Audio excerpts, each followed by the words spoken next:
శ్రీలీలకే చలిమిడి లేదంటే రష్మిక వచ్చి rasgulla అడిగిందంట. Tollywood Sankranti versus Kollywood pongal. Poster మీద సంక్రాంతికి విడుదల అనే పేరు కనిపిస్తే వచ్చే కిక్కే వేరు. ఈ కారణం చేతనే చాలా మంది నిర్మాతలు సంక్రాంతి డేట్ ను చాలా నెలల ముందే రిజర్వ్ చేసుకుంటారు. ఈ విషయంలో ఎప్పుడూ ముందుండే దిల్ రాజు గారు ఈసారి ఎందుకో వెనకడుగు వేసి తన ఫ్యామిలీ స్టార్ సినిమాని సమ్మర్ సీజన్ లో కూల్ గా విడుదల చేసుకుంటున్నారు. ఇక సురేష్ ప్రొడక్షన్స్ మరియు గీతా ఆర్ట్స్ వారికి సంబంధించిన చిత్రాలు కూడా చిత్రీకరణ దశలో ఉండడంతో ఈసారి ఈ సంక్రాంతి పోటీకి 5 నూతన నిర్మాతలు ఎగబడుతున్నారు.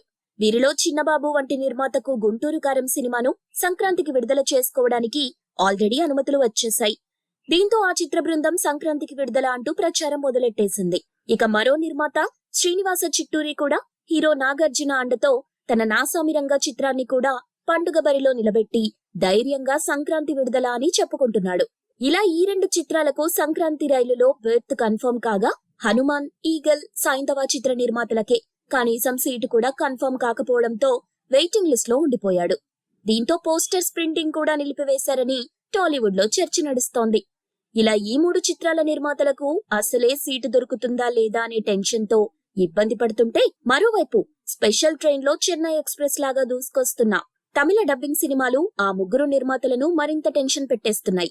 ఎందుకంటే ఈసారి సంక్రాంతికి తమిళనాడులో కూడా Rajinikanth, Lal Salaam, Sivakarthikeyan, Ayalaan, Dhanush, Captain Miller, Arun Vijay, mission chapter 1 చిత్రాలు రిలీజ్ కాబోతున్నాయి.